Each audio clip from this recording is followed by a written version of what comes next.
नमस्कार दोस्तों, आपका हमारे करेक्ट इन्फॉर्मेशन टीवी में स्वागत है। दोस्तों, आज की बड़ी अपडेट निकल कर आ रही है नरेंद्र मोदी की ओर से। जी हाँ दोस्तों, मैं आपको बता दूं कि खेसारी लाल जब स्टेज से नेपाल में करने गए थे, वहां उसकी कार जला दिए गए थे। जी हाँ दोस्तों, मैं आपको बता दूं कि खेसारी लाल के 4 कार जला दिए गए थे। जी हाँ दोस्तों, उसी में नरेंद्र मोदी उसके लिए 4 के बदला 8 कार देने वाले हैं। जी हाँ दोस्तों, मैं बता दूं कि खेसारी लाल अब उससे पूरे खुश है कि मोदी जी उसे सिर्फ 4 कार के बदले 8 कार देने वाले हैं। जी हाँ दोस्तों, आइए जानते हैं आखिर 8 कार क्यों देते हैं।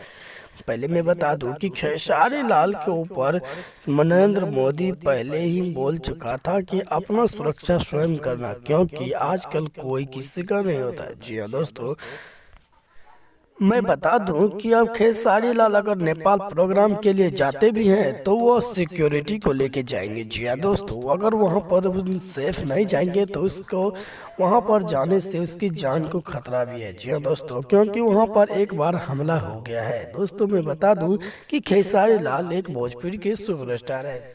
सुपरस्टार होने के नाते उसे अपनी जिम्मेदारी खुद समझना चाहिए। जी हाँ दोस्तों, मैं बता दूं कि नरेंद्र मोदी से एक और बात भी बोले हैं कि अगर आप नेपाल स्टेज शो करने के लिए जाते भी हैं तो अपने सिक्योरिटी को साथ लेकर जाइएगा, क्योंकि मैं बार बार आपका रिस्क नहीं लूंगा। अभी मैं आपको 4 के बदले 8 कार जरूर दिलाऊंगा। जी हाँ दोस्तों, मैं बता दूं कि नरेंद्र मोदी से अब की बार एक चांस दिया है। दोस्तों, उन्होंने भी बोल दिया है कि मैं अब की बार से आपका भी चांस लेने का कोई इरादा नहीं करूंगा। दोस्तों, मैं आपको बता दूं कि खेसारी लाल को भी नरेंद्र मोदी ने बोल दिया है कि अब से आपकी जिम्मेदारी खुद आपको संभालना ही पड़ेगा। दोस्तों, मैं आपको बता दूं कि खेसारी लाल भी अब से अपना जिम्मेदारी खुद संभालेंगे। अब से नेपाल भी जाएंगे तो वो पूरे काफी सिक्योरिटी के साथ जाएंगे, वरना उसका जिम्मेदारी कोई नहीं लेगा।